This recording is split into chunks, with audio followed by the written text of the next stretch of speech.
നമസ്കാരം. KCV വാർത്തകളിലേക്ക് സ്വാഗതം. ഞാൻ KR ശശികുമാർ. ആദ്യം പ്രധാന വാർത്തകൾ.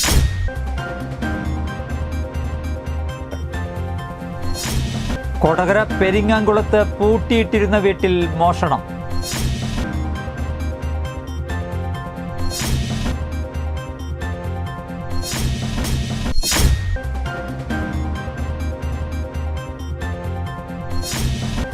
വേലുപ്പാടം പുലിക്കണ്ണി റോഡിൽ കാട്ടുപന്നി ബൈക്കിനു കുറുകെ ചാടി ദമ്പതികൾക്ക് പരിക്കേറ്റു.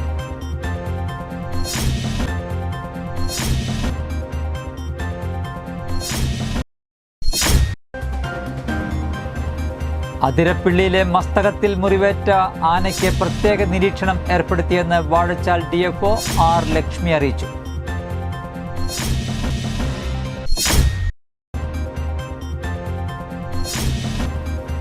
കൊടകര സരസ്വതി വിദ്യാനികേതൻ വിദ്യാലയത്തിൽ ലയൺസ് ക്ലബിന്റെയും അപ്പോളോ അഡ്ലക്സ് ഹോസ്പിറ്റലിന്റെയും നേതൃത്വത്തിൽ മെഡിക്കൽ ക്യാമ്പ് സംഘടിപ്പിച്ചു.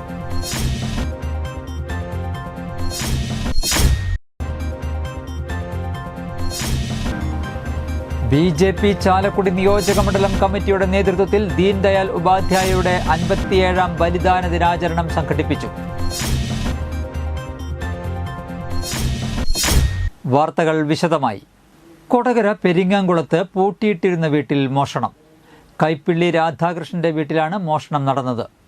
വീട്ടിൽ സൂക്ഷിച്ചിരുന്ന 53 പവനോളം സ്വർണ്ണാഭരണങ്ങളാണ് കഴിഞ്ഞ ദിവസം രാത്രി മോഷണം പോയത്. ജനൽ കമ്പികൾ അറുത്തുമാറ്റി അകത്തുകടന്നാണ് മോഷ്ടാവ് പല മുറികളിലായി സൂക്ഷിച്ചിരുന്ന സ്വർണ്ണാഭരണങ്ങൾ മോഷ്ടിച്ചത്. രാധാകൃഷ്ണൻ കുടുംബസമേതം കഴിഞ്ഞ ഒരാഴ്ചയായി രാജസ്ഥാനിൽ വിനോദയാത്രയിലാണ്. ചൊവ്വാഴ്ച രാവിലെ എത്തിയ വീട്ടുജോലിക്കാരിയാണ് മോഷണം അറിഞ്ഞത്. Rural SP B Krishnakumar, Chalakudy DYSP K Sumesh, Kodakara SHO PK Das എന്നിവർ സ്ഥലത്തെത്തി. പോലീസ് നായ സ്റ്റെല്ലയുമായി ഡോഗ് സ്ക്വാഡ്, ഫിംഗർ പ്രിന്റ് വിദഗ്ധർ, ഫോറൻസിക് തുടങ്ങിയവർ സ്ഥലത്തെത്തി. കൊടകര പോലീസ് അന്വേഷണം ആരംഭിച്ചു.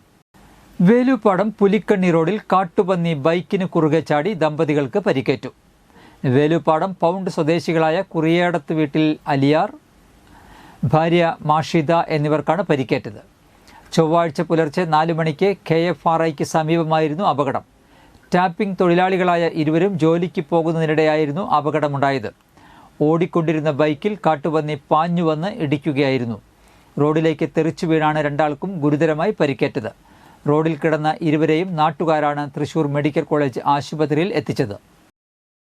അതിരപ്പിള്ളിയിലെ മസ്തകത്തിൽ മുറിവേറ്റ ആനയ്ക്ക് പ്രത്യേക നിരീക്ഷണം ഏർപ്പെടുത്തിയെന്ന് വാഴച്ചാൽ DFO R ലക്ഷ്മി അറിയിച്ചു. Abhayaranyam forest veterinary officer doctor ബിനോയിയുടെ നേതൃത്വത്തിലുള്ള സംഘമാണ് ആനയെ നിരീക്ഷിക്കുന്നത്. ആനയെ നിരീക്ഷണം നടത്തുന്നതിനൊപ്പം തുടർ പരിചരണം സംബന്ധിച്ച് ചീഫ് ഫോറസ്റ്റ് വെറ്റിനറി ഓഫീസറും ചീഫ് വൈൽഡ് ലൈഫ് വാർഡനുമായും ചർച്ച നടത്തിയിട്ടുണ്ടെന്നും DFO വ്യക്തമാക്കി. തുടർ പരിചരണം എങ്ങനെ വേണമെന്ന നിർദ്ദേശം ലഭിക്കുന്ന മുറയ്ക്ക് അത് ആരംഭിക്കാനുള്ള നടപടികൾ സ്വീകരിക്കുമെന്നും DFO അറിയിച്ചു. കഴിഞ്ഞ ദിവസമാണ് ആനയുടെ മസ്തകത്തിലെ മുറിവിൽ നിന്നും പുഴുക്കൾ അരിച്ചിറങ്ങുന്ന ദൃശ്യങ്ങൾ സഹിതം വാർത്ത പുറത്തുവന്നത്. ഇതിനു പിന്നാലെയാണ് വനം വകുപ്പിന്റെ നടപടി. ഈ കഴിഞ്ഞ ജനുവരി 24 ഡോക്ടർ അരുണിന്റെ നേതൃത്വത്തിൽ 50 അംഗ സംഘം അതിരപ്പിള്ളിയിലെത്തി ആനയെ മയക്കുവെടിവെച്ച ശേഷം മുറിവിൽ ചികിത്സ നടത്തി കാട് കയറ്റിവിട്ടത്. പിന്നീട് കാടിറങ്ങിയ ആനയെ ആരോഗ്യവാനായ നിലയിൽ കണ്ടെത്തിയിരുന്നു. എന്നാൽ കഴിഞ്ഞ ദിവസമാണ് വീണ്ടും ആനയുടെ ആരോഗ്യസ്ഥിതിയിൽ ആശങ്ക വെളിവാക്കുന്ന തരത്തിൽ മസ്തകത്തിലെ മുറിവിൽ നിന്നും പുഴുക്കൾ അരിച്ചിറങ്ങുന്ന ദൃശ്യങ്ങൾ പുറത്തുവന്നത്. കൊടകര സരസ്വതി വിദ്യാനികേതൻ വിദ്യാലയത്തിൽ ലയൺസ് ക്ലബിന്റെയും അപ്പോളോ അഡ്ലക്സ് ഹോസ്പിറ്റലിന്റെയും നേതൃത്വത്തിൽ മെഡിക്കൽ ക്യാമ്പ് സംഘടിപ്പിച്ചു. Vivekananda trust director TC Sethumadhavan അധ്യക്ഷത വഹിച്ചു. Vivekananda trust executive director Rama Krishnankutty സ്വാഗതം പറഞ്ഞു. ജില്ലാ coordinator KM Ashraf, Kodakara Lions club president John Nedumbakkaran, school manager TK Satheesh, principal Roshan P Nair എന്നിവർ സംസാരിച്ചു. വിദ്യാലയത്തിലെ 5 മുതൽ 8 വരെയുള്ള വിദ്യാർത്ഥികളും അധ്യാപക അനധ്യാപകരും ഈ ക്യാമ്പിൽ പങ്കെടുത്തു.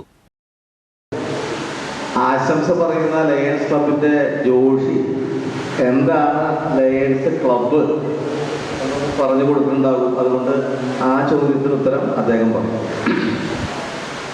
അപ്പോളോ ഹോസ്പിറ്റലിനെ കുറിച്ച് നമുക്കറിയാം അല്ലേ? അത് കേട്ടപ്പോൾ കേൾക്കേ എനിക്ക് കുറച്ച് വൈകായിട്ട് വന്നു. അതാണ് വൈകിയത്. തീർച്ചയായിട്ടും ലയൺസിനെ അറിയാവുന്ന ഒരാളും തന്നെ ഇവിടെ ഉണ്ടാവില്ലാന്ന് വിശ്വസിക്കുന്നത്. ലയൺസ് ക്ലബ് ഇന്റർനാഷണൽ എന്ന് പറഞ്ഞു കഴിഞ്ഞിട്ടുണ്ടെങ്കിൽ ലോകത്തിലെ ഏറ്റവും വലിയ സർവീസ് ഓർഗനൈസേഷനാണ്. ജലസുരക്ഷയിൽ വിദഗ്ധ പരിശീലനം നേടിയ സംസ്ഥാന വനിതാ ഫയർ ആൻഡ് റെസ്ക്യൂ ഓഫീസർമാരിലൂടെ കേരളം രാജ്യത്തിന് തന്നെ മാതൃകയായിരിക്കുകയാണെന്ന് മുഖ്യമന്ത്രി പിണറായി വിജയൻ. ജലസുരക്ഷാ പരിശീലനം പൂർത്തിയാക്കിയ 17-അംഗ വനിതാ സ്കൂബ ഡൈവിംഗ് ടീം അംഗങ്ങളുടെ ഉദ്ഘാടനവും ഡൈവിംഗ് ബാഡ്ജ് വിതരണവും നിർവഹിച്ച് സംസാരിക്കുകയായിരുന്നു മുഖ്യമന്ത്രി. രാജ്യത്തു തന്നെ ആദ്യമായാണ് വനിതകളുടെ നേതൃത്വത്തിലുള്ള ഒരു സ്കൂബ ഡൈവിംഗ് ടീമിനെ രൂപീകരിച്ചിരിക്കുന്നത്. അഗ്നി സുരക്ഷാ വകുപ്പിന്റെ കീഴിൽ ആദ്യമായി വനിതാ ഫയർഫോഴ്സ് ആൻഡ് റെസ്ക്യൂ ഓഫീസർമാരെ നിയമിച്ചത് കഴിഞ്ഞ വർഷമാണ്. അന്ന് നിയമിതരായ 100 ഓഫീസർമാരിൽ സാഹസികത ഇഷ്ടപ്പെടുന്ന 17 ഓഫീസർമാർക്കാണ് സ്കൂബ ഡൈവിംഗിൽ പരിശീലനം നൽകിയത്. നാഷണൽ ക്രൈം റെക്കോർഡ്സ് ബ്യൂറോയുടെ കണക്കുപ്രകാരം കേരളത്തിൽ റോഡപകടങ്ങൾ കഴിഞ്ഞാൽ ഏറ്റവും കൂടുതൽ അപകടങ്ങൾ നടക്കുന്നത് ജലാശയങ്ങളിലാണ്. കേരളത്തിൽ പ്രതിവർഷം 1000-ലധികം പേർ ജലാശയ അപകടങ്ങളിൽ മരണപ്പെടുന്നുണ്ട്. ഈ സാഹചര്യത്തിലാണ് ഫോർട്ട് കൊച്ചിയിലെ ജലസുരക്ഷാ പരിശീലന കേന്ദ്രം ആരംഭിച്ചത്. ഇവിടെയാണ് വനിതാ സ്കൂബ ഡൈവിംഗ് ടീം പരിശീലനം നേടിയത്. 21 ദിവസത്തെ ഓപ്പൺ വാട്ടർ ഡൈവിംഗ് കോഴ്സും 11 ദിവസത്തെ അഡ്വാൻസ്ഡ് ഓപ്പൺ ഡൈവിംഗ് കോഴ്സുമാണ് ഇവർ പൂർത്തീകരിച്ചതെന്ന് മുഖ്യമന്ത്രി പറഞ്ഞു. പരിശീലനം പൂർത്തിയാക്കിയ വനിതാ ഓഫീസർമാർക്ക് 30 മീറ്റർ വരെ താഴ്ചയിൽ രക്ഷാപ്രവർത്തനം നൽകാൻ സാധിക്കും. സംസ്ഥാനത്തെ ജലപരിശീലന കേന്ദ്രം ഇതുവരെ 300-ലധികം പേർക്ക് പരിശീലനം നൽകിയിട്ടുണ്ടെന്നും നാഷണൽ ഫയർ സർവീസ് കോളേജിൽ നിന്നുവരെ ഇവിടെ സ്കൂബ ഡൈവിംഗ് പരിശീലനത്തിന് ഓഫീസർമാർ വരുന്നുണ്ടെന്നും ഇത് കേരളം ഈ മേഖലയിൽ കൈവരിച്ച മുന്നേറ്റത്തെയാണ് സൂചിപ്പിക്കുന്നതെന്നും മുഖ്യമന്ത്രി പറഞ്ഞു. ജലാശയ രക്ഷാപ്രവർത്തനങ്ങൾ കാര്യക്ഷമമാക്കുന്നതോടൊപ്പം ജലാശയ അപകടങ്ങളുടെ തോത് കുറയ്ക്കാനും ശ്രദ്ധിക്കണം. ഇതിനായി ജലസുരക്ഷയെക്കുറിച്ച് വ്യക്തമായ അവബോധം എല്ലാവർക്കും ഉണ്ടാകണം. കുട്ടികൾക്കും ഇതിനെക്കുറിച്ച് വ്യക്തമായ ബോധവൽക്കരണവും പരിശീലനവും നൽകണം. ഏതൊരു ജലാശയത്തെ സമീപിക്കുമ്പോഴും അവിടെ അപകടം പതിയിരിപ്പുണ്ട് എന്നും സുരക്ഷ എന്നത് മുൻകരുതലിലൂടെ മാത്രം ഉറപ്പുവരുത്താൻ കഴിയുന്നതാണ് എന്നുമുള്ള സന്ദേശം എല്ലാവരിലും എത്തിക്കണമെന്നും മുഖ്യമന്ത്രി പറഞ്ഞു. കേരളത്തിലെ അഗ്നിരക്ഷാസേനയെ ബഹുമുഖ ദുരന്തങ്ങൾ ഫലപ്രദമായി നേരിടാൻ പ്രാപ്തമായ സേനയാക്കാൻ കഴിഞ്ഞിട്ടുണ്ട്. അഗ്നിരക്ഷാ പ്രവർത്തനങ്ങൾക്കുപരിയായി ഉരുൾപൊട്ടൽ, മണ്ണിടിച്ചിൽ, റോഡ് റെയിൽ അപകടങ്ങൾ, വെള്ളപ്പൊക്കം എന്നിങ്ങനെയുള്ള എല്ലാ ദുരന്ത മേഖലകളിലും പ്രവർത്തിക്കാൻ കരുത്തുള്ള ടാസ്ക് ഫോഴ്സുകൾ അഗ്നിരക്ഷാ വകുപ്പിന് കീഴിലുണ്ട്. ജലാശയ അപകടങ്ങൾ തടയുന്നതിന് എല്ലാ ജില്ലകളിലും 24 മണിക്കൂർ പ്രവർത്തിക്കുന്ന സ്കൂബ ഡൈവിംഗ് ടീമിൻ്റെ സേവനം ലഭ്യമാണ്. സുസജ്ജവും സംതൃപ്തവുമായ അഗ്നിസുരക്ഷാ സേവനമാണ് കേരളം ലക്ഷ്യമിടുന്നതെന്ന് മുഖ്യമന്ത്രി പറഞ്ഞു. ജലാശയ അപകടങ്ങളിൽ രക്ഷാപ്രവർത്തനം കൂടുതൽ കാര്യക്ഷമമാക്കുക എന്ന ലക്ഷ്യത്തോടെയാണ് സംസ്ഥാന അഗ്നിസുരക്ഷാ വകുപ്പിന് കീഴിൽ രാജ്യത്ത് ആദ്യമായി വനിതാ scuba diving and rescue team രൂപീകരിച്ചത്. PS Sethuparvathy, Aparna Krishnakumar, Shruthi P Raju, K Aparna, KP Ameyaraja, Neethu Nelson, Arya Suresh, Smil Jose, Sneha Dinesh, Nishitha Rasheed, KN Nithya, M Anusree, KM Geethumol, Ashitha K Sunil, CS Jasna, D Swathi Krishna, PL Sreeshma എന്നിവരാണ് ടീമിലുള്ളത്. 30 അടി താഴ്ചയിൽ വരെ ഊളിയിട്ട് പോയി മീൻ പിടിക്കാൻ സാധിക്കുന്ന കടൽപക്ഷിയായ ഗ്യാനറ്റ്സിൻ്റെ പേരാണ് വനിതാ റെസ്ക്യൂ ടീമിന് നൽകിയിരിക്കുന്നത്. ചടങ്ങിൽ പരിശീലനം പൂർത്തിയാക്കിയ ഭാരതത്തിലെ ആദ്യ വനിതാ സ്കൂബ ഡൈവിംഗ് ടീമിൻ്റെ വൈദഗ്ധ്യ പ്രദർശനം നടന്നു. പരിശീലനം പൂർത്തിയാക്കിയ ഓഫീസർമാർക്ക് നൽകിയ ഡൈവിംഗ് ബാഡ്ജ് രൂപകൽപ്പന ചെയ്ത ഫയർ ആൻഡ് റെസ്ക്യൂ ഓഫീസർ സുലുകുമാറിനെ ചടങ്ങിൽ ആദരിച്ചു. അഗ്നിസുരക്ഷാ വകുപ്പ് director general K Padmakumar, director M Noushad, ജില്ലാ കളക്ടർ അർജുൻ പാണ്ഡ്യൻ തുടങ്ങിയവർ പങ്കെടുത്തു. സുരക്ഷാ വകുപ്പിൻ്റെ ചരിത്രത്തിൽ ആദ്യമായി വനിതാ ഫയർ ആൻഡ് റെസ്ക്യൂ ഓഫീസർമാരെ നിയമിച്ചത് കഴിഞ്ഞ വർഷമാണ്. ആ ഘട്ടത്തിൽ നിയമിതരായ 100 പേരിൽ നിന്നാണ് സാഹസികത ഇഷ്ടപ്പെടുന്ന തിരഞ്ഞെടുക്കപ്പെട്ട 17 ഓഫീസർമാർക്ക് സ്കൂബ ഡൈവിങ്ങിൽ പരിശീലനം നൽകിയത്.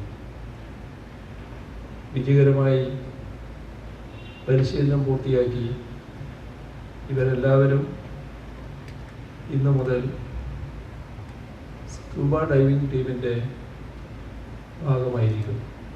ഏകാത്മ മാനവ ദർശനം ഇന്ന് ലോകത്തിന് തന്നെ മാതൃകയാവുകയാണെന്നും ഭാരതത്തിൻ്റെ രാഷ്ട്രീയ സംസ്കാരത്തിന് ദിശാബോധം നൽകിയ മഹത് വ്യക്തിയായിരുന്നു പണ്ഡിറ്റ് ദീൻദയാൽ ഉപാധ്യായ എന്നും BJP സംസ്ഥാന പ്രസിഡന്റ് K സുരേന്ദ്രൻ പറഞ്ഞു. ദീൻദയാൽ ഉപാധ്യായയുടെ 57ാം ബലിദാന ദിനത്തിൽ ചാലക്കുടി BJP നിയോജകമണ്ഡലം കമ്മിറ്റിയുടെ നേതൃത്വത്തിൽ സംഘടിപ്പിച്ച പരിപാടിയിൽ പുഷ്പാർച്ചന നടത്തി സമ്മേളനം ഉദ്ഘാടനം ചെയ്ത് സംസാരിക്കുകയായിരുന്നു അദ്ദേഹം.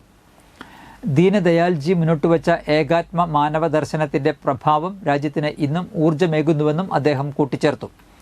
യോഗത്തിൽ ചാലക്കുടി മണ്ഡലം പ്രസിഡന്റ് ടി.വി. പ്രജിത്ത് അധ്യക്ഷത വഹിച്ചു. തൃശൂർ സിറ്റി ജില്ലാ പ്രസിഡന്റ് പട്ടികജാതി മോർച്ച സംസ്ഥാന പ്രസിഡന്റ് ഷാജിമുൻ വട്ടേക്കാട്, സംസ്ഥാന സമിതി അംഗങ്ങളായ K P. George, advocate Sudheer Baby, Koratty മണ്ഡലം president V C. Siju, Sajeev Pallath, T S. Mukesh, K S. Suresh, Rajesh Pisharikkal, P T. Jose, Girish, K B. Unnikrishnan, K S. Kumar, T C. Siddhan, T V. Shaji, area president T M. Nikhil, Indu Shanmukhan, Vrinda, Madhu തുടങ്ങിയവർ പങ്കെടുത്തു.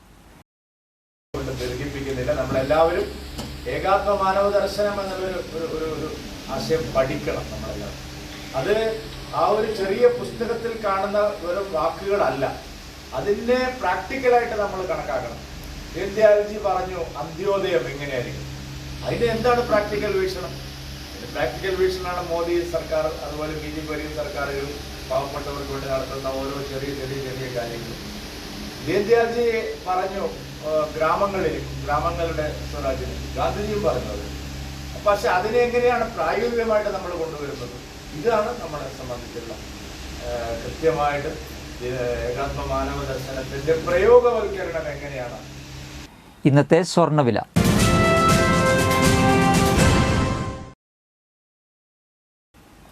സ്വർണം ഗ്രാമിന് 7,945 രൂപ, പവന് 63,560 രൂപ.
പന്തല്ലുക്കാരൻ ജ്വല്ലറി, കൊടകര.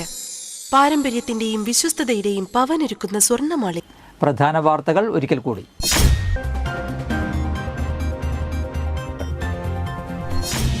കൊടകര പെരിങ്ങാംകുളത്ത് പൂട്ടിയിട്ടിരുന്ന വീട്ടിൽ മോഷണം.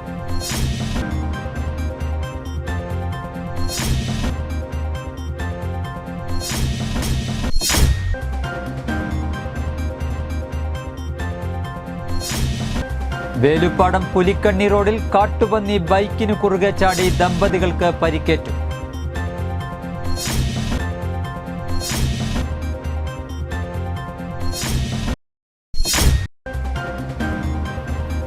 അതിരപ്പിള്ളിയിലെ മസ്തകത്തിൽ മുറിവേറ്റ ആനയ്ക്ക് പ്രത്യേക നിരീക്ഷണം ഏർപ്പെടുത്തിയെന്ന് വാഴച്ചാൽ DFO R. ലക്ഷ്മി അറിയിച്ചു.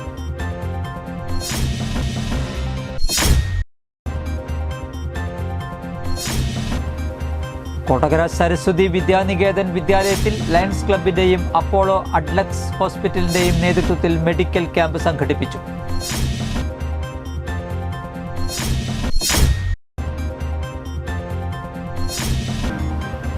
BJP ചാലക്കുടി നിയോജക മണ്ഡലം കമ്മിറ്റിയുടെ നേതൃത്വത്തിൽ ദീൻദയാൽ ഉപാധ്യായയുടെ 57ാം ബലിദാന ദിനാചരണം സംഘടിപ്പിച്ചു. ഇതോടെ വാർത്തകൾ കഴിഞ്ഞു. നമസ്കാരം.